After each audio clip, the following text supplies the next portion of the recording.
Hey Collective, we are on the last stage of the hero's journey. This is the return with the elixir.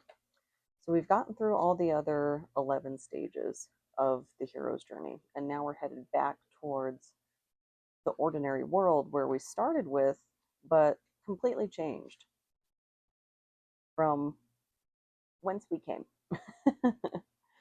So you can think of this as like the end of the first Matrix movie, and I've used that for a couple of examples, and I don't know, it falls into, I feel like, many um, spaces, places in the hero's journey as a good example because it's a trilogy. So you can look at it as the first movie in and of itself, or like all three. But the reason the first movie is a good example for this is at the end, he becomes Neo. He becomes the one, really accepts that role.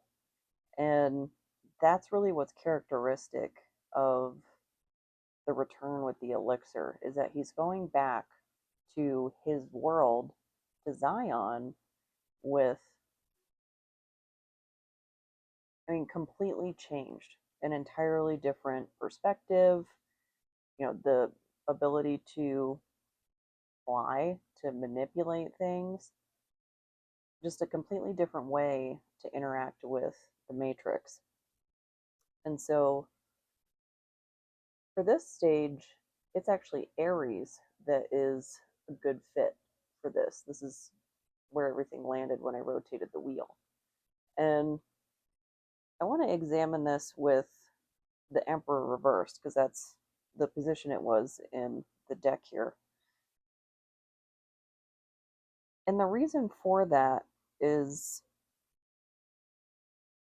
life's a little more complicated than a movie, right?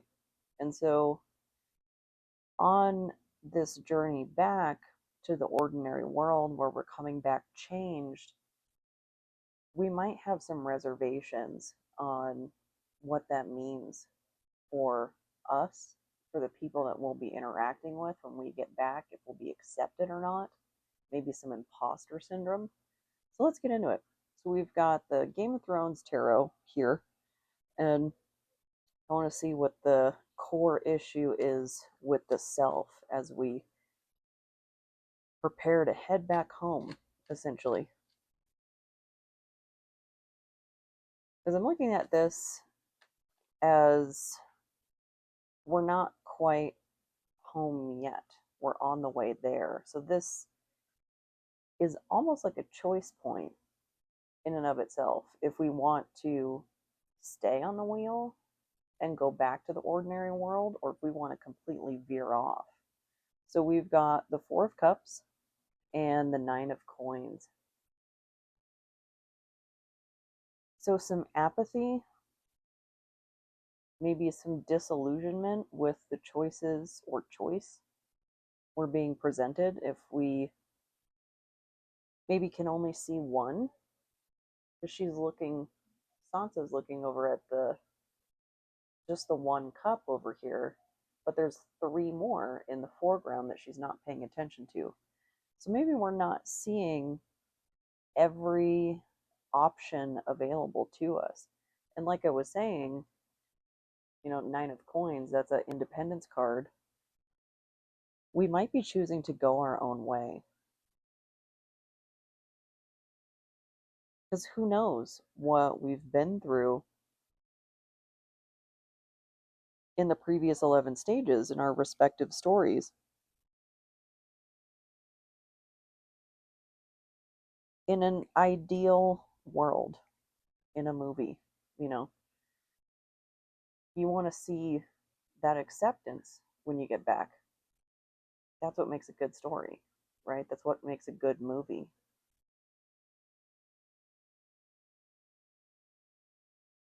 That may not be the case. There are many times when, we choose to go our own way, and that involves a lot of loss. So this may be about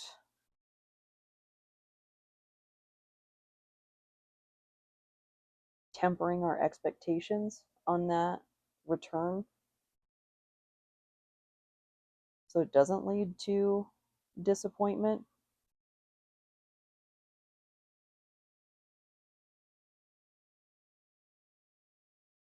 Or completely veering off into a new ordinary world. Maybe not the one we left. Because maybe wherever you are in your journey, now it's time to find people, places, things, whatnot that resonate with the changed you, not the previous you. So we've got the Seven of Cups here in reverse.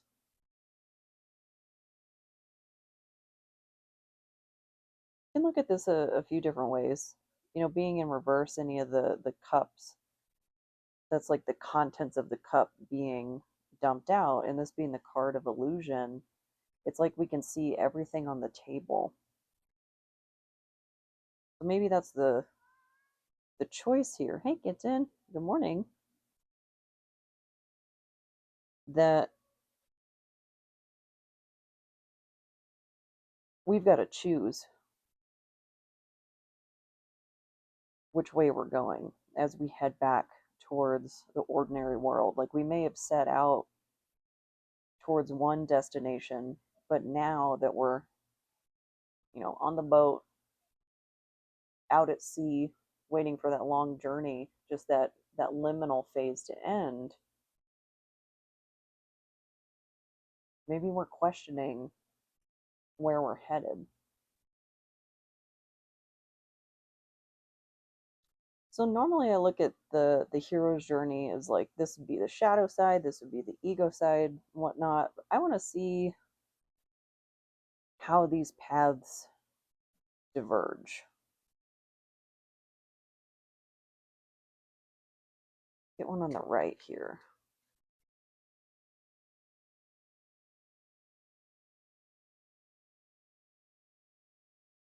I did a little bit of a topsy-turvy, so I'm taking that sideways.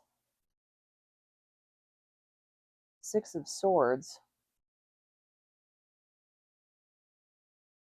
And I think in this card, it looks like Aria when she's on the boat to Bravos, I think. So in motion, it's kind of like what I was talking about. Like you're deciding which path to go down. And you haven't quite decided yet. And there may be some real debate over this route of independence, whatever that means for you. Because maybe it's a complete deviation from the past of what you would have done previously. Maybe you're disillusioned with the past. Get another card. Let's get another clarifier. Something. Move this up a little bit.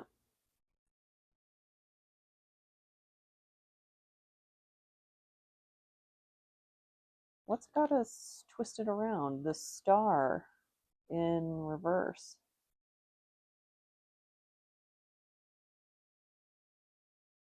So Aquarius energy.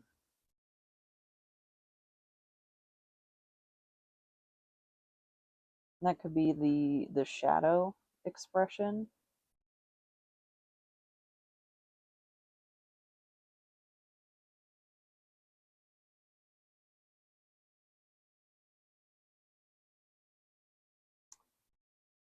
Do you feel like you're not healed enough to move forward? Is that what's stopping you from pursuing the path of independence?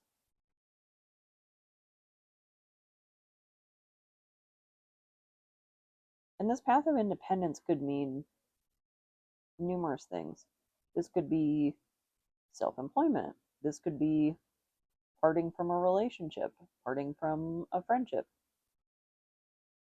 getting in touch with the authentic self, maybe a self that you were previously afraid to express.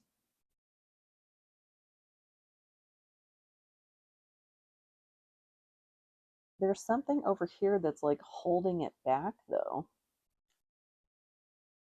What is that? The devil in reverse. Ramsay Bolton. And that's an interesting pairing, too. Like, for those of you who've seen the show,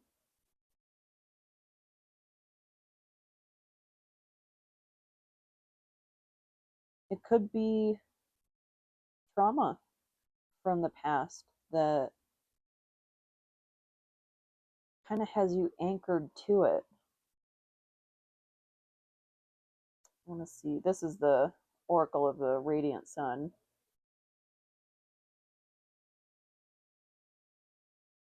Escape and optimism. Mars in Pisces and Moon in Sagittarius. So you're optimistic about exiting whatever it is you're trying to exit, but there's something like in the way. I want to know what that is.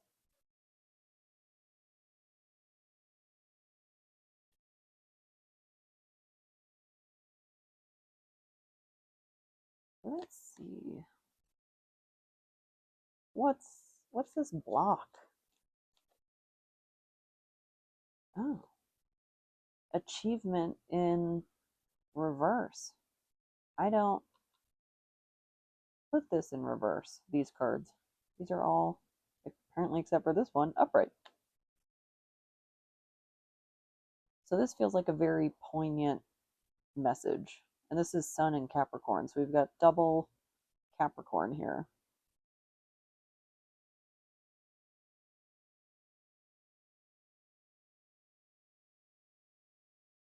Is it a fear of failure? This is what that feels like. Because achievement in reverse, star in reverse, like you're not going to be able to do what it is you set out to do.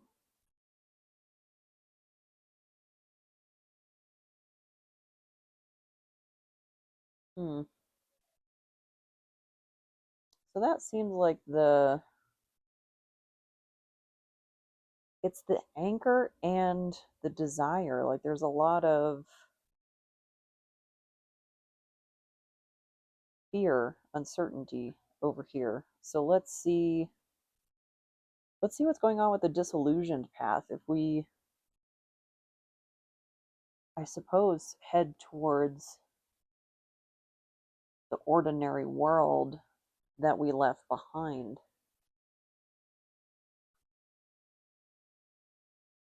Hmm.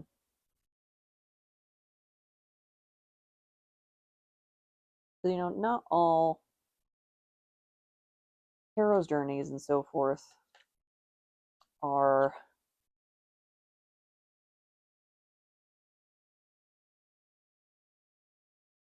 to remain the same. Like this is for growth and oftentimes radical growth. And the you that you worked on, that you've healed, that you've closed up some of those old wounds may not fit into that disillusioned path. Are you stuck on the screen? You can do it. She's getting her claws stuck. I believe in you.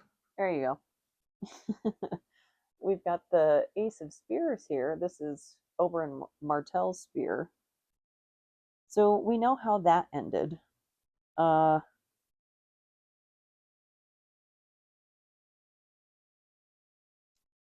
is there someone on this previous path, this previous ordinary world, that you're trying to prove wrong?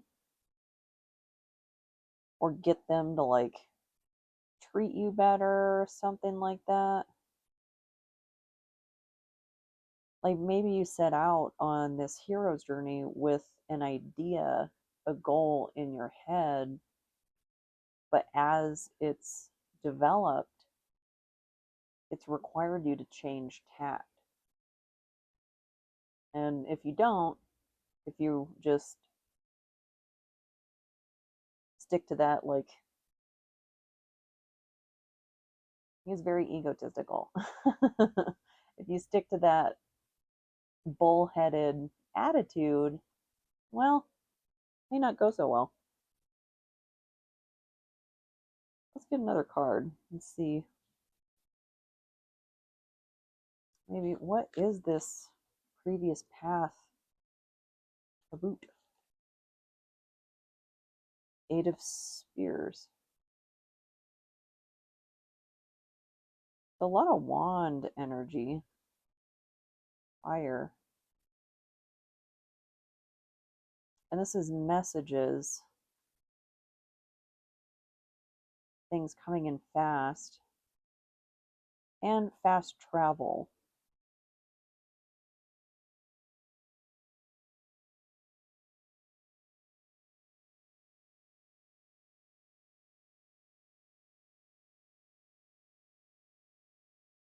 Was a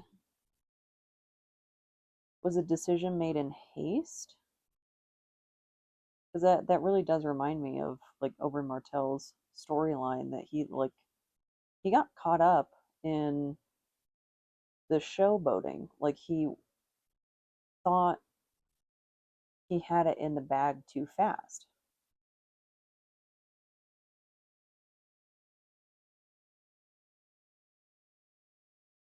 Something that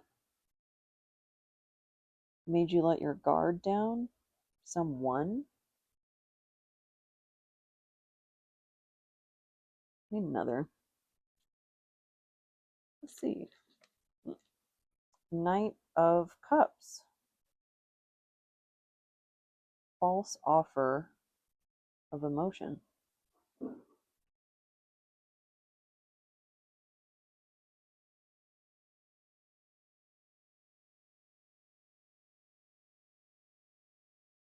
Is this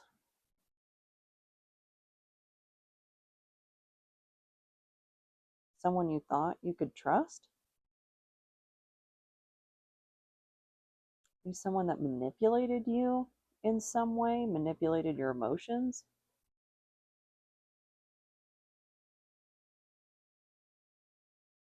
And they're back in the ordinary world. So this, oh, if we take a different tact than what I was talking about, because I was really coming from a internal conflict place of like, do I stay or do I go? You know, is this someone else trying to keep you attached to the past and they don't want you to go your own way? Like, that's what's got this hesitancy over here. It's almost like they got into your head or something, that they've got you convinced you can't do something when you can. Let's see. Let's get another one of these over here on the left. Maybe clear things up, convolute things a little bit more. Let's see. And these are like the perfect size for my hand. I really like this deck. Oh, almost. Almost.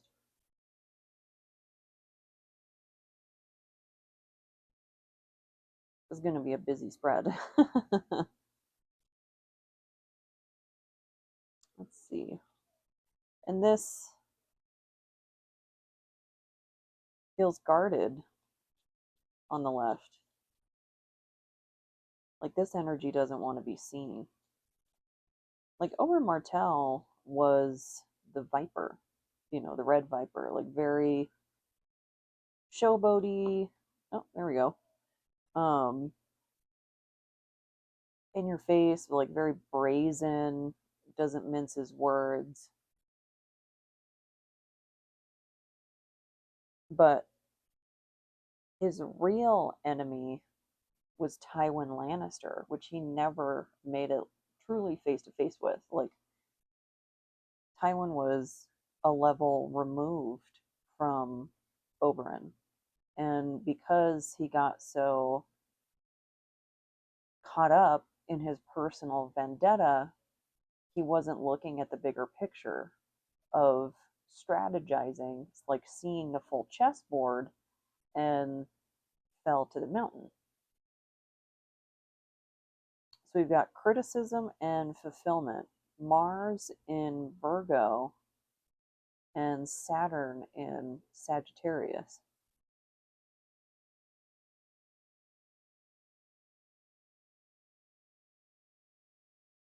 In a real world scenario, I'm going to go with the self employment avenue. And I don't know if it's just like my age, like I'm rapidly approaching middle age and whatnot, but it's around this time that people kind of explore, kind of start over. And I used to do admissions counseling for university, and I had a lot of older students, a lot of like second careers and whatnot. And oftentimes, like the biggest obstacle was not that they didn't have the learning capacity, anything like that. It was the fear of starting over. And, one of those contributing factors to that fear is criticism of others, like how and what makes you happy. And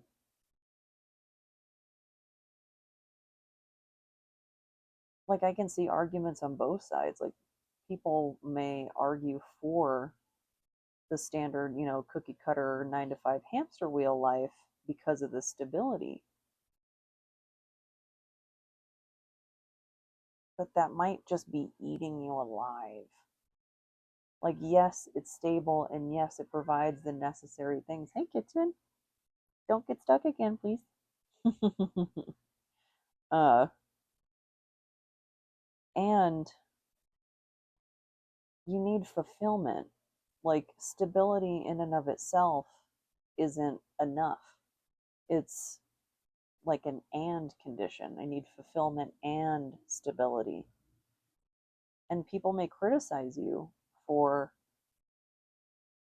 you know, well, what are you doing? You put all that work into getting a degree and all these years into this field and yada, yada, yada. Like, yeah, but I've only got one life to live, at least like in this iteration of self, you know, depending on what your beliefs are.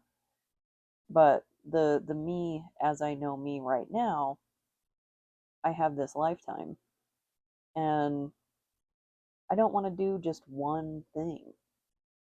So maybe that's exploring a new skill within your career field, and maybe doing something on the side, maybe shifting your priorities, shifting your time to distributing more time to your side hustle to try and shift it to be your main hustle, however that turns out. But let's see. Something feels unfinished. I wonder.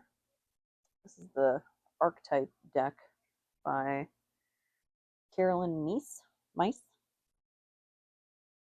Get a card on the left. Who or what archetype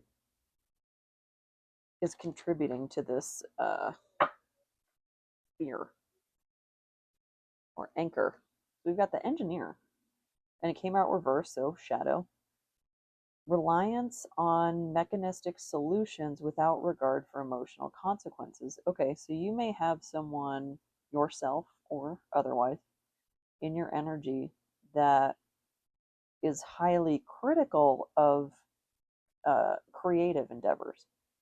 Like you're going to be a starving artist, end up homeless, so on and so forth. Financial concerns are real. It's tough out there. And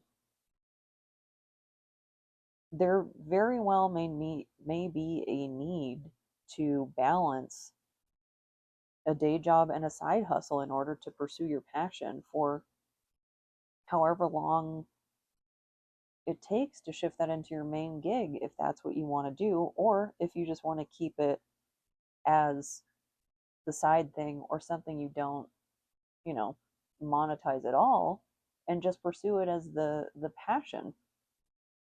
I think my millennial is showing in like, can you monetize it? Can we also have assets and things?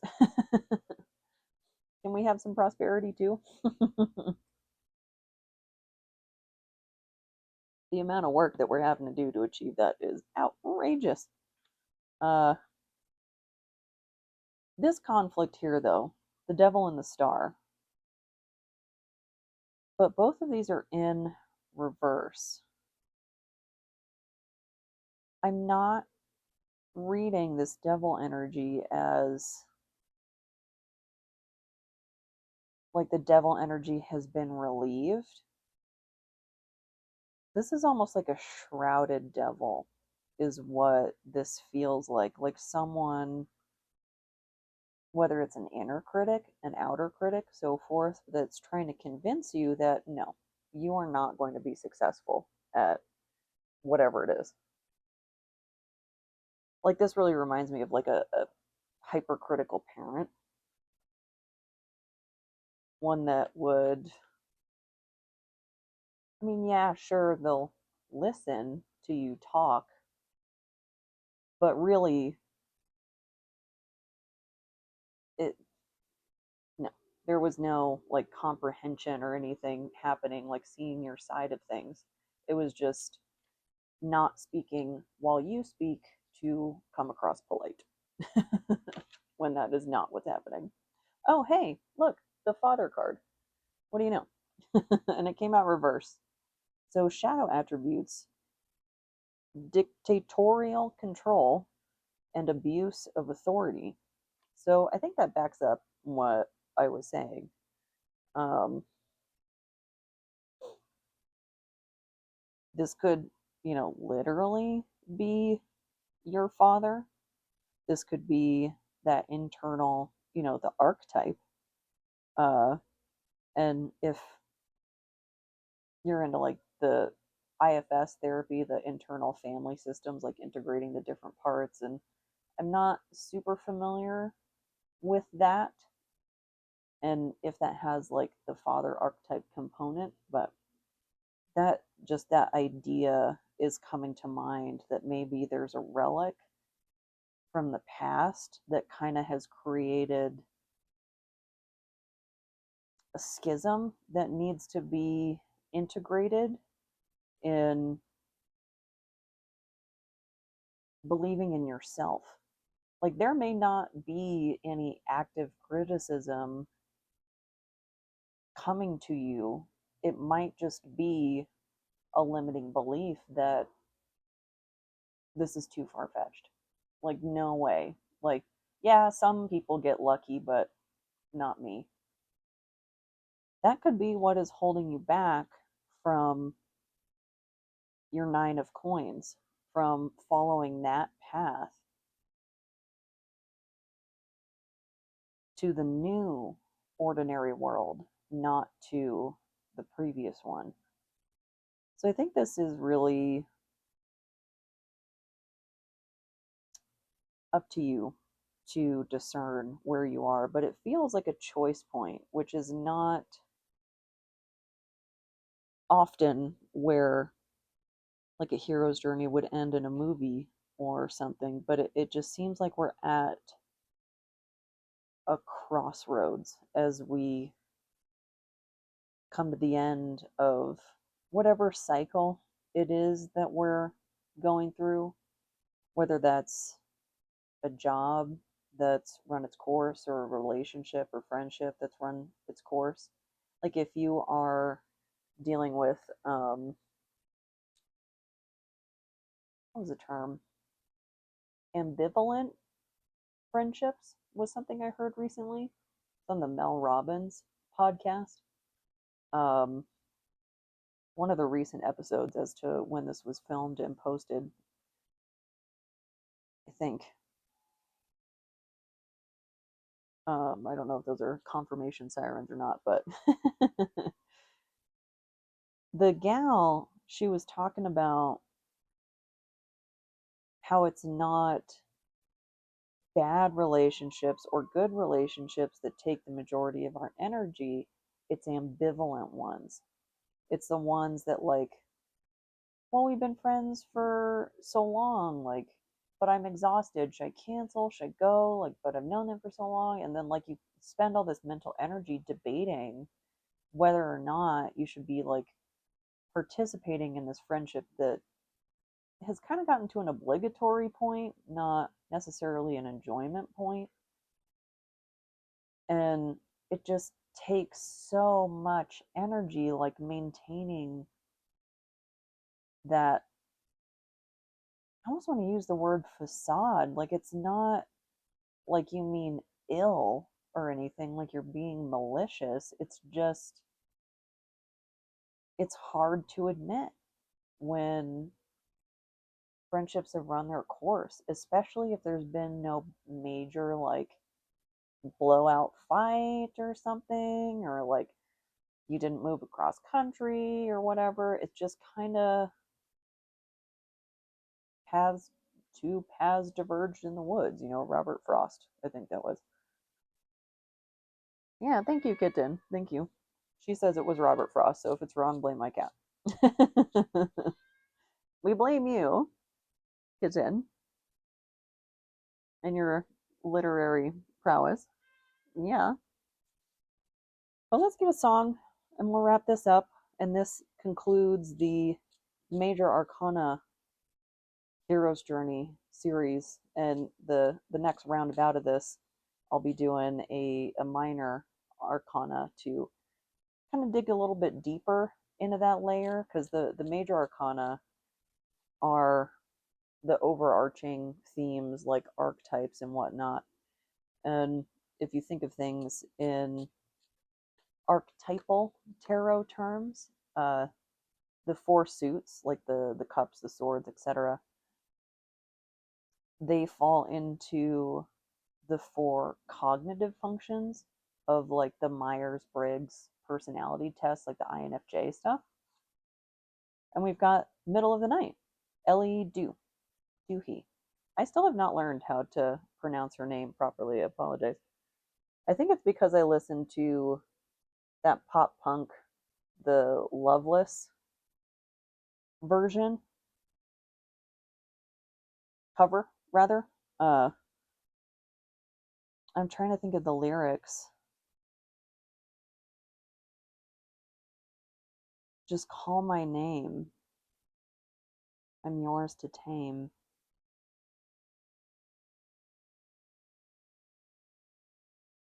So maybe that has to do with this independent path. You just need to name the fear, name the limiting belief, point the finger at the inner critic and say, no, this is your belief, not mine. And, like, the semantics can get a little weird, like having those conversations with yourself. But I think it's worthwhile to examine that once you're able to name what you want and why you want it out of your hero's journey, then the direction your ship is going to go through this liminal space will become clear. Overall, I hope this helps. I hope this resonates, and if it doesn't, I hope the next one does. Thank you so much.